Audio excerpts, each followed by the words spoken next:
fenomena sekarang kita lihat di YouTube itu ada yang kita lihat Vicky Naki ya teman-teman sekalian. Itu banyak yang nonton. Kenapa orang banyak nontonnya? Yang dia sajikan adalah imajinasi banyak orang lain yang ingin menjadi pemburu seperti yang dia lakukan. Dan dijawab oleh Vicky Naki dengan sangat apik dan baik, sehingga orang merasa senang.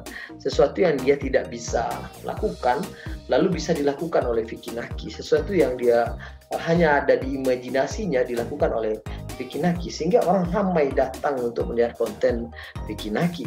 Dan dia ingin tahu bagaimana cara-cara yang dilakukan oleh Vicky Naki, sehingga mereka yang tadinya tidak punya rasa percaya diri ketika melihat Vicky Naki percaya diri dan mampu melakukannya, orang menjadi teringinkan atau orang menjadi mau untuk mencobanya, dan dia lepas dari imajinasi ketakutan dia terhadap membangun hubungan dengan wanita. Nah, ini salah satu teknik dalam terapeutik sebenarnya teman-teman sekalian, bagaimana kita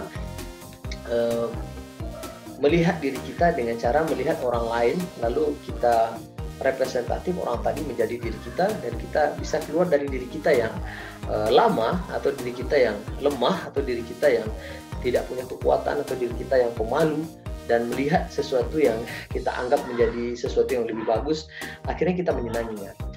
Nah, ini yang sedang dilihatkan oleh satu konten YouTube Vicky Naki ya. Dan sekarang sudah sangat luar biasa teman-teman sekalian. Satu kali dia buat video itu bisa berjuta orang melihatnya.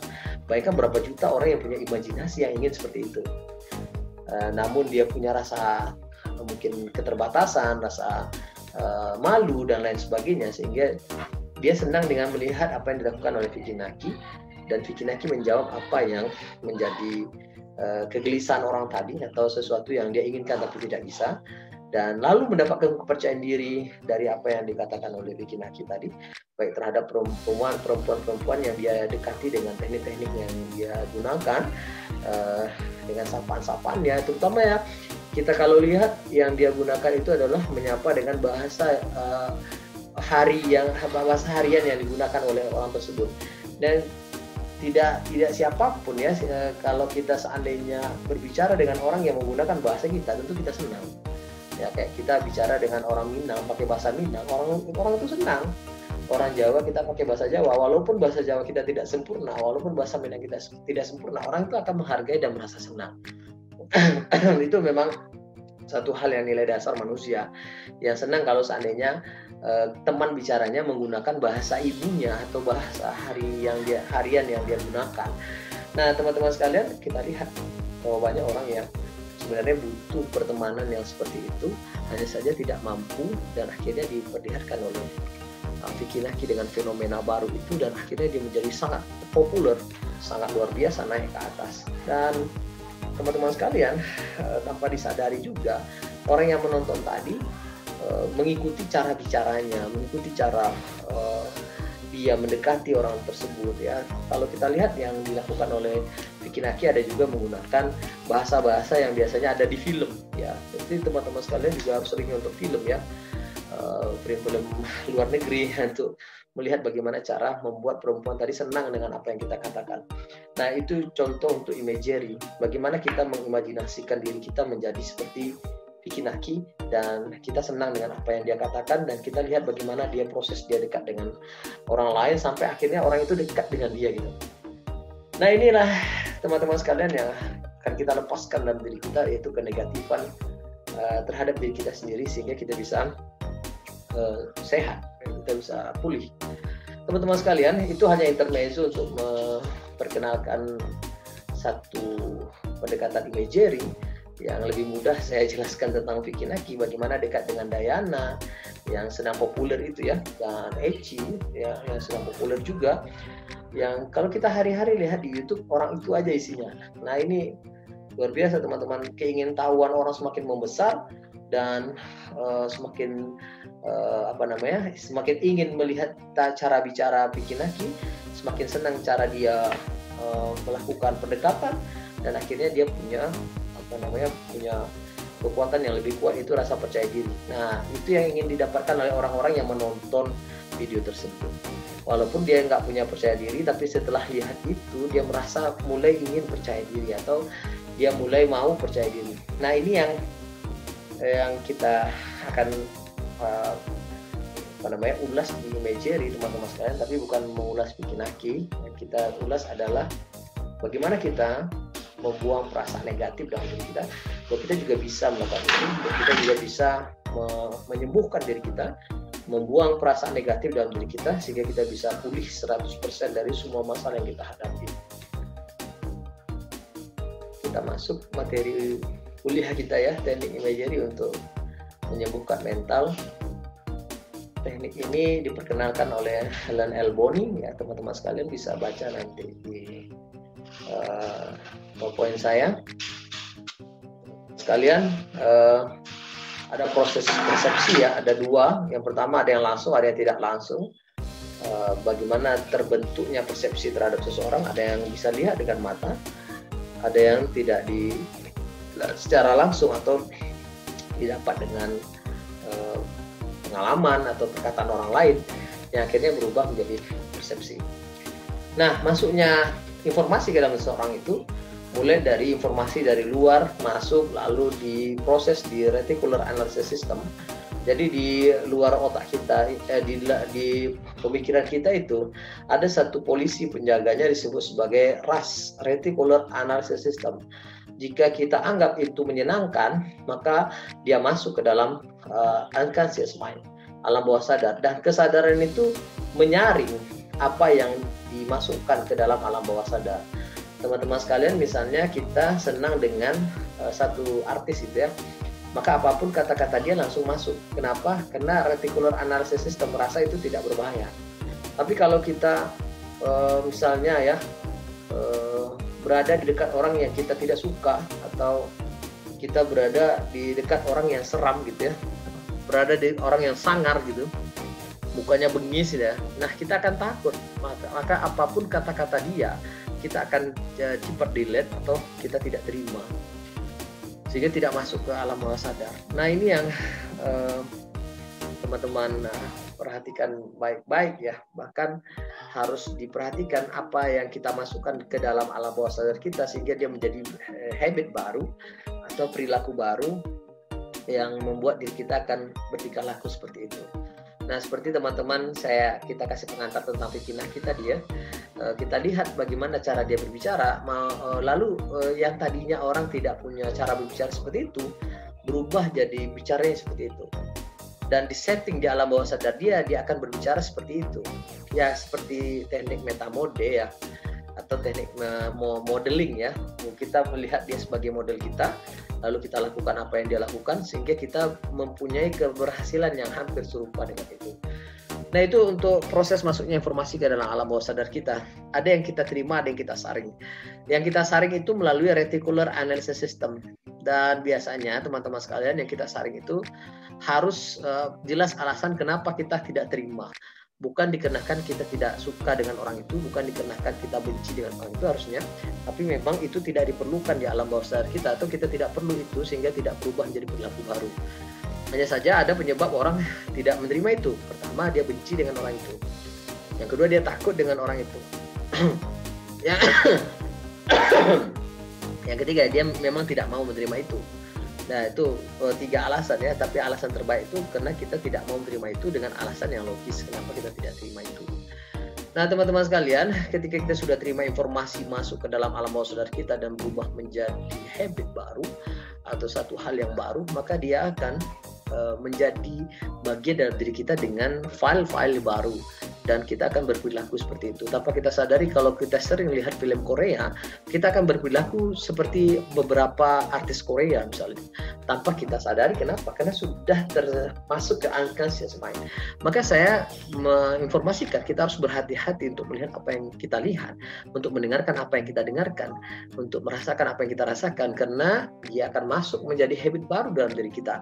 Yang apakah kita suka atau tidak suka hal itu, dia mau tidak mau akan diproses oleh reticular analysis system.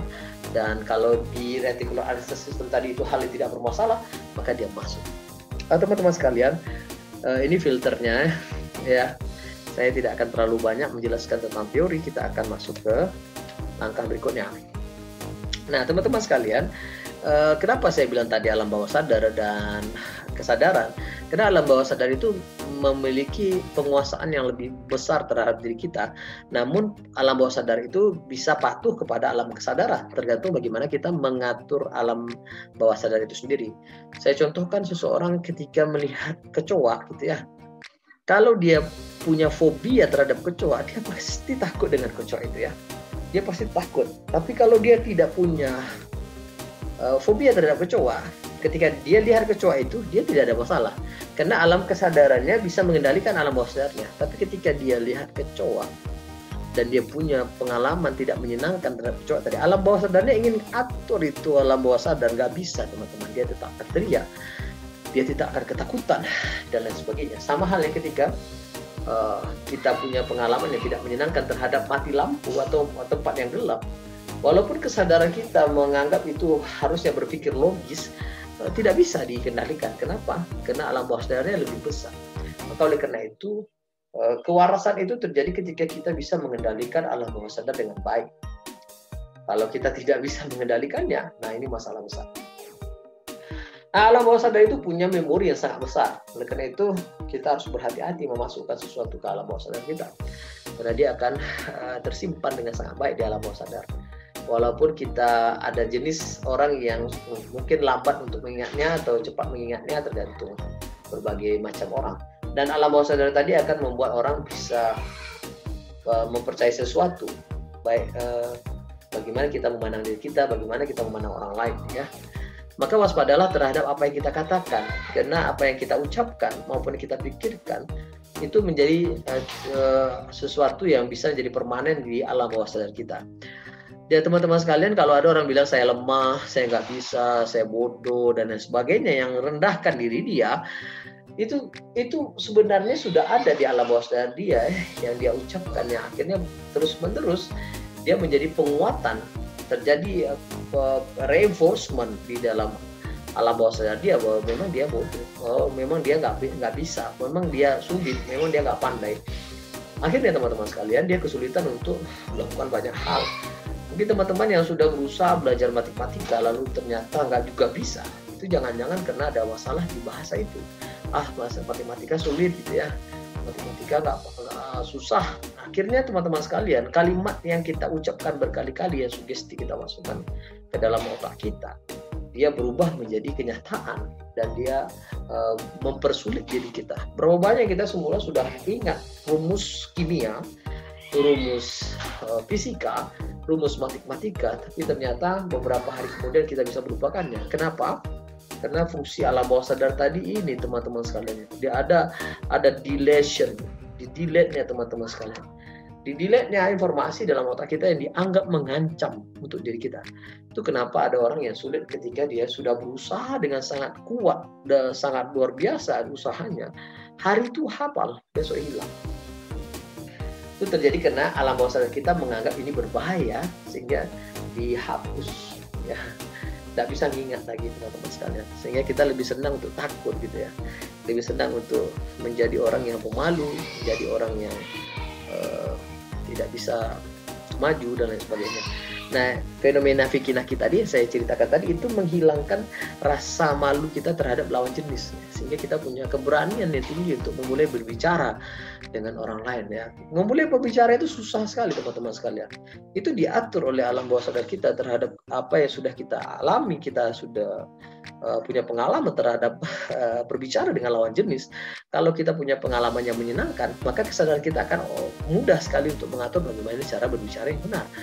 Tapi kalau kita punya pengalaman yang tidak menyenangkan, pernah ditolak misalnya, pernah diputuskan misalnya, dan lain sebagainya, maka alam kesadaran akan kesulitan untuk mengatur rasa takut yang terjadi pada alam bawah sadar. Oke teman-teman sekalian, kegunaan teknik ini adalah untuk melepaskan emosi negatif dengan sarana klien membentuk atau membayangkan satu peristiwa atau objek yang konkret ke dalam satu benda dan menghasilkan gagasan-gagasan baru terhadap masalah yang dihadapi. Jadi nanti kita arahkan pikiran negatif itu pada satu benda, lalu benda tadi kita umpamakan sebagai tempat masalah kita, dan setelah itu kita rilis. Proses terapinya ini teman-teman. Pertama, anjurkan klien tuh untuk mengenakan pakaian yang longgar, jangan pakai pakaian yang ketat atau lain sebagainya. Atau dia suruh untuk tidur atau duduk, prosesnya pokoknya senyaman mungkin. Nanti saya akan kasih alur ceritanya ya teman-teman sekalian. Berikutnya, anjurkan klien untuk menutup mata ya. Tutup matanya jangan keras-keras begitu ya, biasa aja gitu tutup matanya. Lalu setelah itu minta klien untuk menarik nafas perlahan-lahan ya, dan hembuskan perlahan-lahan. Saya contohkan, lalu hembuskan perlahan-lahan. Ya kalau bisa ditahan agak 3 detik ya, atau 3 kali tarikan gitu. 1, 2, 3 lalu dibuang. Atau 5, 1, 2, 3, 4, 5 lalu dibuang. Nah itu contohnya teman-teman sekalian. Lalu yang berikutnya, minta klien untuk menggunakan seluruh panca inderanya dalam menjelaskan bayangan. Saya contohkan seperti ini. Anda munculkan, Anda pikirkan, Anda jadikan gitu ya, masalah Anda itu ke dalam satu bentuk. Lalu mintalah klien Anda untuk membayangkan tempat yang menyenangkan ya. Bayangkan Anda berada di tempat yang Anda senangi. Minta klien untuk menjelaskan keadaan fisik emosional yang ditimbulkan oleh bayangan itu. Lalu kita bilang, Anda merasa senang di sana. Tempat itu adalah tempat yang membuat Anda bahagia. Jadi teman-teman sekalian, klien ini pertama kita minta untuk mengaktifkan semua panca inderanya dengan bahasa dengarkan, bayangkan, rasakan gitu ya. Lalu yang kedua adalah memulai membayangkan tempat. Kita bawa dia dulu di tempat yang menyenangkan. Jadi kalau klien kita bawa langsung pada masalah, dia reject teman-teman. Maka kita buat dia dulu bahagia. Sama kayak anak kecil, kalau kita mau merayu anak kecil, kita atau perempuan ya, kita rayu dulu dengan hal-hal yang membuat dia bahagia, membuat dia senang gitu ya. Sehingga ketika dia sudah merasa senang, dia merasa aman. Nah ketika dia merasa aman, di saat itulah Anda bisa berikan sugesti kepada dia untuk bisa melepaskan sesuatu yang negatif dalam masalahnya. Oke teman-teman sekalian, nanti kita akan rangkum menjadi satu bahasa, lalu ulangi yang semua yang terjadi di atas ini, paling tidak ada sekitar 10-15. Nah setelah itu kita harus di tempat yang bebas dari keramaian ya, tidak ada gangguan. Kalau mau terapi orang ya cari tempat yang aman dulu tuh. Tempatnya tentu tidak bising, tidak ribut ya, tidak ada hal-hal yang bisa mengganggu konsentrasi seorang untuk menjadi lebih nyaman.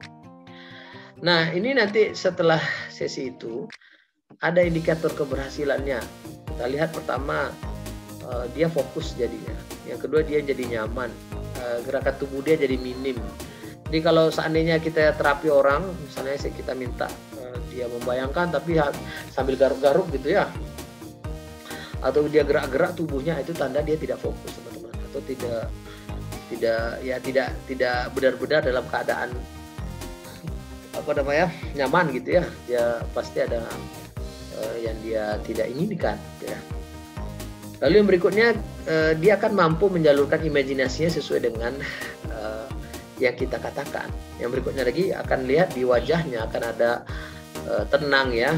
Yang berikutnya adalah ada perubahan suhu tubuh, misalnya ada hangat, ada agak dingin dan sebagainya, tergantung. Kalau yang tadinya dingin, hangat misalnya, atau yang tadi hangat dia menjadi dingin.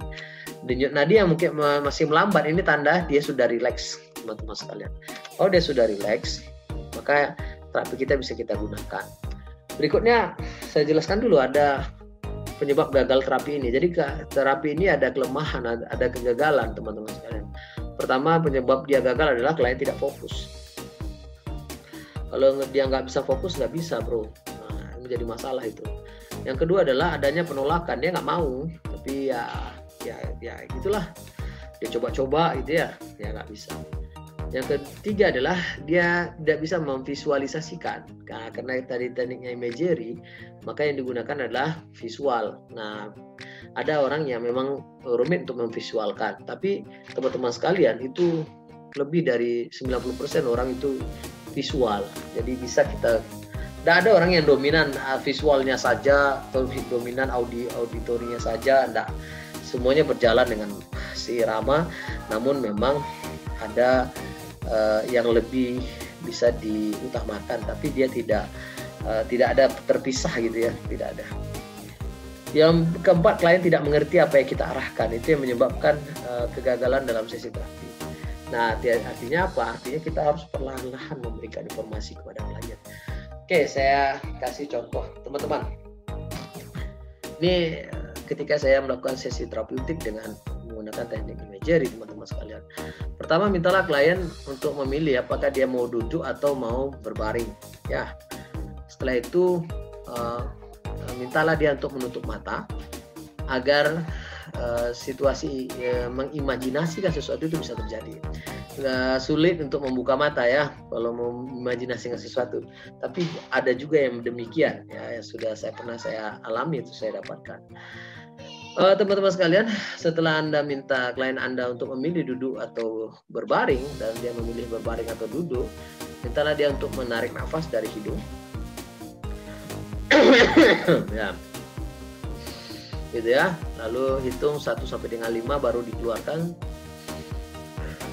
Ya, hitungannya jangan terlalu cepat juga dan jangan pula terlalu lambat. Saya contohkan misalnya saat dalam hati aja hitungnya 1, 2, 3, 4, 5 gitu ya. Mintalah dia itu diulang-ulang, teman-teman sekalian. Nah, itu diulang-ulang. Tarik nafas Anda. Nah, ini coba dicatat ya, teman-teman sekalian. Mintalah klien kita untuk duduk atau untuk berbaring, lalu setelah itu pejamkan matanya, lalu setelah itu mintalah dia menarik nafas dari hidung, perlahan-lahan buang dari mulut, lalu gunakan bahasa yang membuat dia menjadi nyaman. Setiap tarikan nafas Anda membuat jiwa Anda menjadi lebih tenang, lebih nyaman, dan fisik Anda bersiap untuk mengikuti sesi terapi ini. Lalu Anda katakan lagi, seperti yang saya bilang tadi ya, semua indera yang ada dalam diri Anda bekerja dengan baik untuk membantu selama sesi terapi ini. Semua indera dalam tubuh Anda membantu Anda untuk menyukseskan atau membantu Anda untuk menyukseskan terapi ini. Lalu ulangi itu lagi berkali-kali, tarik nafas, buang, jadikan diri Anda lebih tenang, jadikan diri Anda lebih nyaman. Setiap tarikan nafas Anda membuat Anda menjadi tenang, nyaman, damai, gitu ya. Lalu setelah itu, setelah Anda lihat ada perubahan secara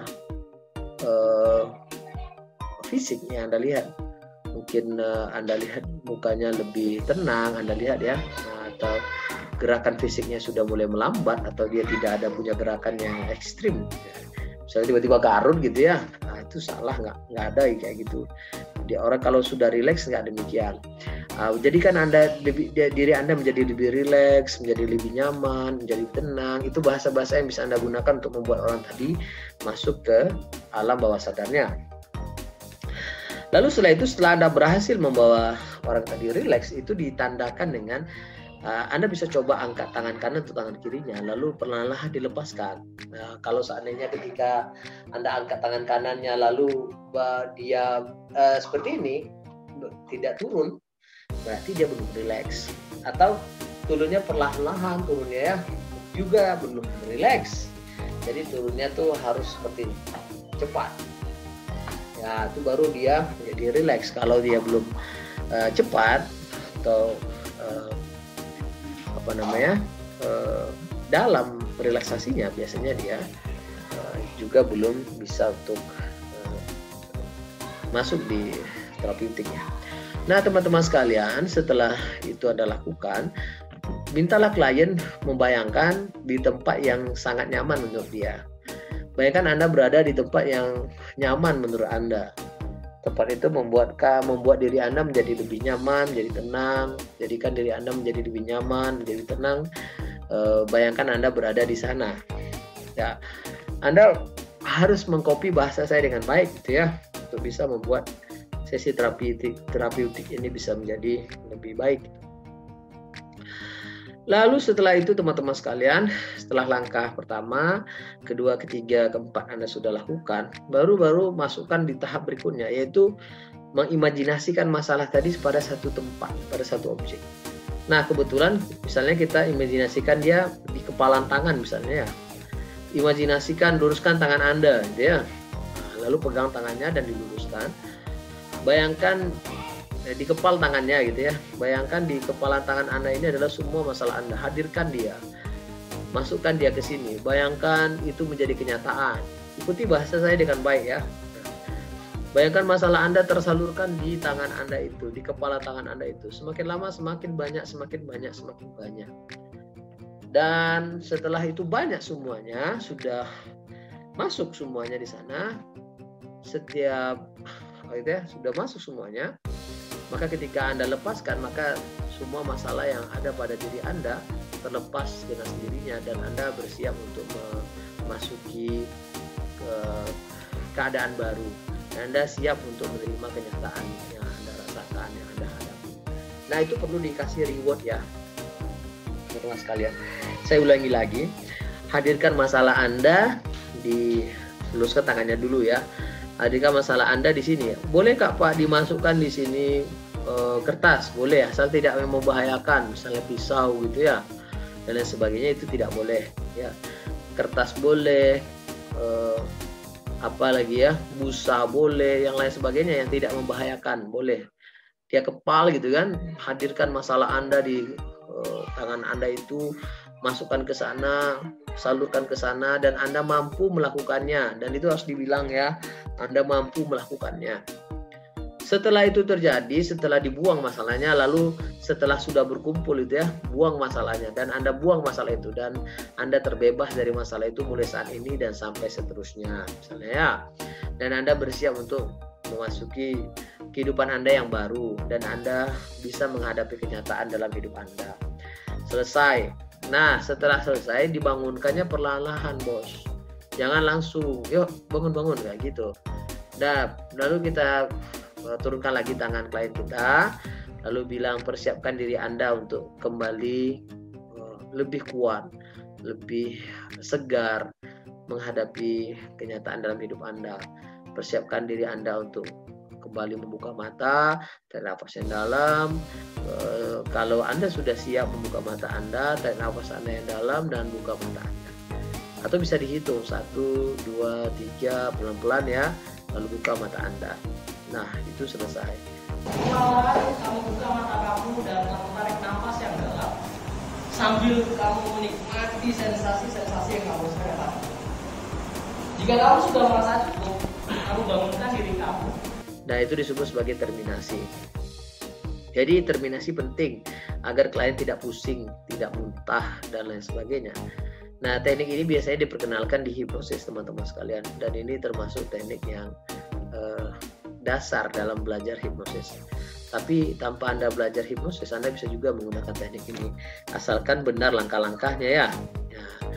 Kliennya harus pakai pakaian yang tidak ketat, lalu dia dalam posisi duduk atau baring, lalu kita suruh dia tutup mata biasa saja, tak usah kuat-kuat, tidak usah keras-keras gitu ya. Lalu setelah itu kita buat dia menjadi rileks. Boleh dengan pakai musik, nggak apa-apa, tapi saya tidak sarankan pakai musik ya, tapi boleh saja kalau Anda ingin gitu.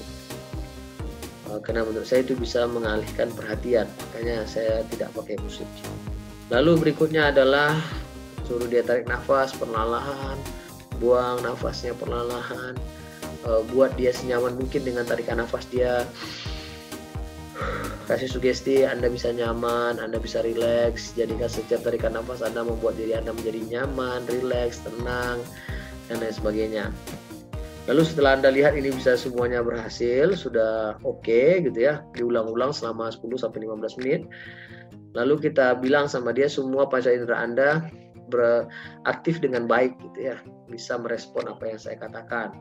Lalu baru Anda bilang, bayangkan Anda berada di tempat yang nyaman. Tempat itu adalah tempat yang membuat Anda menjadi tenang, nyaman. Tempat itu membuat Anda menjadi lebih rileks. Nah, setelah dia berada di tempat itu diulang-ulang juga lagi, tarik nafas, buang nafas gitu ya. Lalu baru kita buat kita menghadapi masalahnya. Sekarang Anda bersiap untuk menghadapi masalah Anda. Bayangkan masalah Anda sekarang tersalurkan ke tangan kiri Anda misalnya. Dan genggamkan tangannya ya, diluruskan tangannya boleh, di bawah boleh, nggak ada masalah, yang penting digenggam atau diganti dengan menggenggam kertas atau genggam spons dan lain sebagainya. Lalu setelah itu Anda mampu melakukannya. Anda lihat reaksi klien. Kalau reaksinya positif, biasanya dia kuat. Kalau reaksinya negatif, dia nangis. Kasih dia penguatan. Anda bisa melakukannya. Kalau dia menggigil, nggak usah takut. Anda terus mengatakan Anda mampu melakukannya, diri Anda kuat, diri Anda hebat, diri Anda mampu, gitu ya. Anda nggak usah khawatir dengan itu. Setelah itu, teman-teman sekalian, setelah Anda lakukan yang tadi itu semua, mintalah klien untuk melepaskannya. Anda lepaskan ya. Setiap kali Anda membuangnya, setelah Anda lepaskan ini, maka semua masalah yang Anda hadapi terhadap masalah mental yang Anda hadapi saat ini mampu Anda selesaikan. Atau masalah itu sekarang sudah lepas, sudah pergi, sudah menghilang dari diri Anda, dan Anda bersiap untuk menghadapi kenyataan, dan Anda kuat untuk menghadapi kenyataan baru. Dah, setelah itu teman-teman harus disadarkan kembali dengan cara terminasi. Dan ini hal yang tidak boleh lupa, teman-teman sekalian. Nah, banyak kasus lupa ya. Tidak boleh lupa. Ya. Oke, kembali turunkan tangan klien. Tadi kalau dinaikkan ya, kalau diluruskan tadi ya. Kalau dia tidak diluruskan tidak apa-apa juga. Kembalikan lagi pada posisinya. Yang genggam tadi dibuka genggamannya, dibuang masalahnya tadi ya. Lalu setelah itu bilang sama klien, persiapkan diri Anda untuk bangun gitu ya. Saya akan menghitung, boleh dengan hitung 1 sampai dengan 3 atau sampai dengan 10. Lalu ketika hitungan itu berakhir, buka mata Anda. Atau bisa juga dengan tarik nafas Anda yang dalam. Ketika Anda sudah siap untuk bangun, buka mata Anda. Dan setelah itu Anda lakukan post terminasi ya, atau post sugesti. Anda lakukan post sugesti dengan mengatakan kepada dia, Anda sehat ya, gitu ya. Maka setelah itu selesai sesi terapi ini. Oke teman-teman sekalian, ini yang bisa saya lihatkan kepada teman-teman sekalian ketika saya mengajarkan ini di kelas ya. Ini di ruangan praktek yang ada di labor kita. Nah, teman-teman sekalian, dulu saya sering melakukan sesinya di situ sebelum saya di tarbiyah. Oke, demikian teman-teman sekalian. Yang ada pertanyaan silahkan di kolom komentar. Yang ingin dapat skrip sugestinya, saya akan masukkan berdasarkan keinginan teman-teman sekalian. Ya, silahkan dicobakan di rumah dan tolong diperhatikan mulai dari cara pre-induction lalu sampai kepada terminasi, itu harus berurutan sesuai apa yang saya katakan ya, karena ini adalah pendekatan imagery, sangat menggunakan imajinasi, dan dia punya kelemahan ketika klien kita tidak fokus, tidak mampu memvisualkan sesuatu yang menjadi masalah dia, dan dia tidak mau. Itu juga bisa menyebabkan gagalnya sesi terapi ini. Ada penolakan gitu ya, atau yang terakhir dia tidak paham apa yang kita katakan. Demikian, semoga video ini memberikan manfaat untuk kita semua, untuk adik-adik sekalian, dan semangat belajar itu penting. Dan sampai jumpa di video selanjutnya. Ini adalah bonus untuk teman-teman sekalian ketika melakukan terminasi lalu post sugesti.